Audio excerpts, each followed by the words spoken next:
Hi guys, hope you are doing well. So today we have some major economic events in this week. So we are here discussing with you. So today we have the senior analyst, CEO Trading Twist, Sir Shehzad. How are you, sir? I am fine. What's about you, bro? Yeah, I'm well, sir. Sir, I have some five economic events in this week. Right. So I will share something, and what's your opinion about that? Sir, US retail sales set to paint a healthy consumption picture. What is your opinion, and what will be the effect of this event in this market?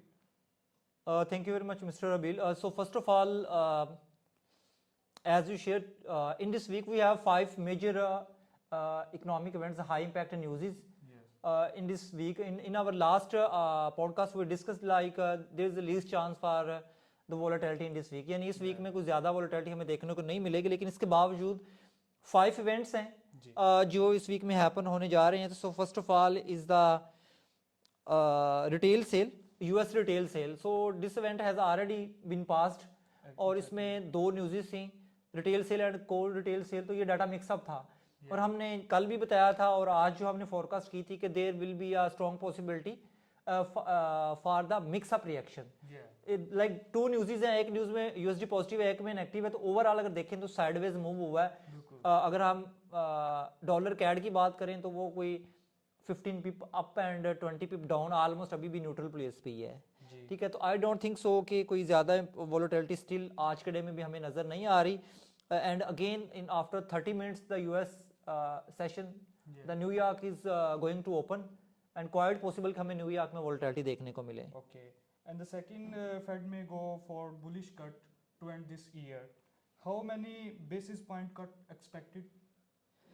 So on the Thursday, especially on the Thursday, we have FOMC, form of the Open Market Committee, and there is a strong possibility the Federal Reserves of United States going to cut 20 basic points as they promised in their previous FOMCs. Yes, sir. तो strong possibility है कि 25 basic point ही interest rate कम होगा और I think कि इसका भी market के ऊपर कोई बड़ा इंपैक्ट नहीं आने वाला until unless there is a 50 basic points. अगर वो 50 बेसिक पॉइंट्स कट करते हैं तो इसका इंपैक्ट आ सकता है. लेकिन अगेन उससे भी पहले जो है वो जो सीपीआई का डाटा है उसका रोल जो है ना वो यूएसडी का सीपीआई का डाटा का रोल बहुत ज़्यादा रहेगा. ठीक है, और उसमें हमें कोई बड़ा चेंज नज़र नहीं आया. तो we are still expecting like a cool down in the FOMC meeting as well. Okay. And the Bank of Japan may prefer not rocking the boat once again. What will be your opinion regarding JPY next move?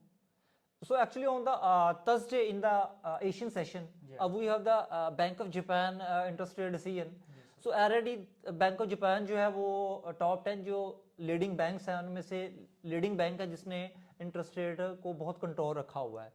And again there is a least possibility that the bank of Japan make any bullish hike in the interest rate.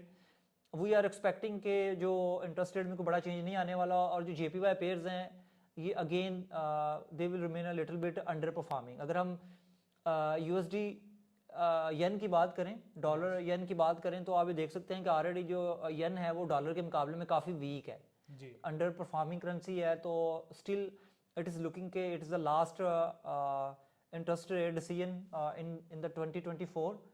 And again there is a least possibility और market जो है वो अगेन अपना जो previous उसका technical setup है, previous technical setup जो है उसके ऊपर ही मूव करती हुई हमें नज़र आ रही है.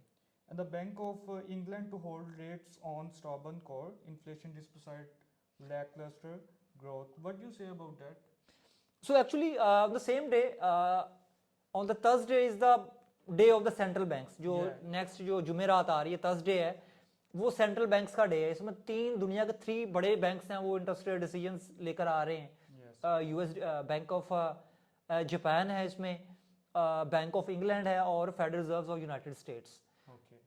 जो यूके की इकोनॉमी है no doubt performing much better as compare to the euro region and the Canada and the Japan as well. But still हमें कोई ऐसी फंडामेंटल डेवलपमेंट होती हुई नजर नहीं आ रही जिसकी बेस पे हम ये एक्सपेक्ट करें कि जो पाउंड के जो पेयर्स हैं वो क्रॉस करेंसीज के मुकाबले में कोई आउटर परफॉर्म करेंगे. लेकिन जो यूरो है, कैड है, स्विस नेशनल बैंक का भी हमने लास्ट वीक में डाटा देखा है in this week we have the Bank of Japan data as well. Ji. So जो जितने भी top 10 banks हैं mostly they are very defensive Okay. in making decisions regarding the interest rate. Okay. तो again जो है वो inflation को देखा जाए और अदर जो माइक्रो इकोनॉमिक इंडिकेटर्स हैं पाउंड के वो almost neutral to positive perform कर रहे हैं. तो जो पाउंड है वो अदर जो क्रॉस करेंसीज हैं मेजर्स हैं उनके कंपैरेटिवली बेटर परफॉर्म कर रहा है. लेकिन डॉलर के मुकाबले में अगर बात की जाए तो still pound is under performing against the USD.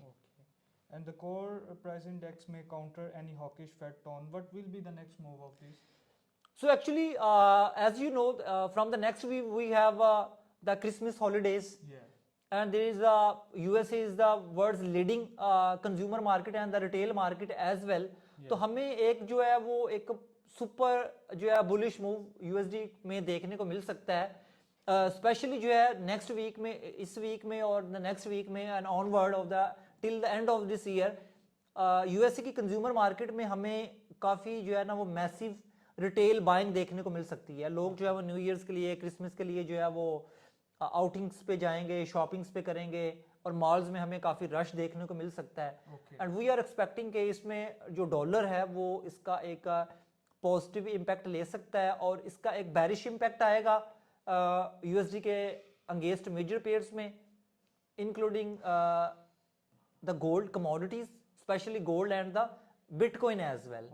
So we are expecting the dollar's more dominance in the upcoming days. But again, the volatility will remain in a back foot or the back step. Okay. Thank you so much for joining us today, and keep follow us on our social media accounts for more educational content. Thank you very much.